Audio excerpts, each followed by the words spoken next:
Alrighty, special guest to the YouTube channel. We have Chandler. He's going to be showing us some basic wrestling that we can do for jiu-jitsu. So Chandler, take it away. Alrighty. Okay, so where everything starts is in your wrestling stance, okay? So for your wrestling stance, my feet are going to be just slightly wider than shoulder width apart. Whatever my dominant leg is going to be forward. And how I'm going to line up my feet is that the heel of my dominant leg should be in line with the toes of my opposite leg, right? So if I'm further spread, if there's space in between those, it should be on the same plane, right? That's gonna set my feet up in that position. And then from here, I'm gonna get a nice knee bend, and I need to think about keeping my hands out in front of me. And the reason I want my hands out in front of me is because defense comes in 3 layers. And this is the most important part of the stance that puts us in position to activate all 3 layers.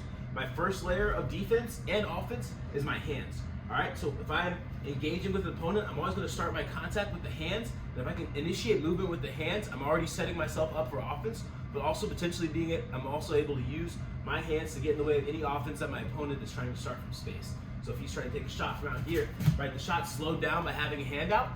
The second layer of defense is my head. And this is something that I think is not super intuitive, but it's very important for executing the controls that we'll go over later as far as getting setting up offense from a closed position, right? So I initiate contact with my hands and I make contact with my head.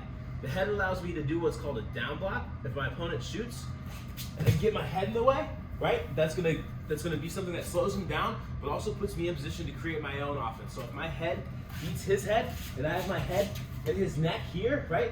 And I drop down to the level, he can't use his head for defense. So head control, very similar to hand control, allows us to execute our offense, but also stop the opponent's offense, so it's offense and defense. The final level of controls that we have is our hips, right? So if the opponent beats the hands and he beats the head, then that's when the hips get involved, right? So there's a sprawl, and then we can also use hips to go into our opponents and create offense from there. But I want everybody to be able to think about the three layers of defense. Primarily defensively, offense comes up from controls as well, but from a defensive perspective, you have hands. We're initiating with the hands also get in the way of the opponent. If he beats the hands, we got the head in the way, and if he beats the head, we have the hips. So the stance sets us up to get those 3 layers of defense involved. So that's like the baseline of the stance. Regardless of if you have like a really wide stance you feel comfortable with, or you're more staggered, if you can stay focused on those 3 basics, then that should be a good start.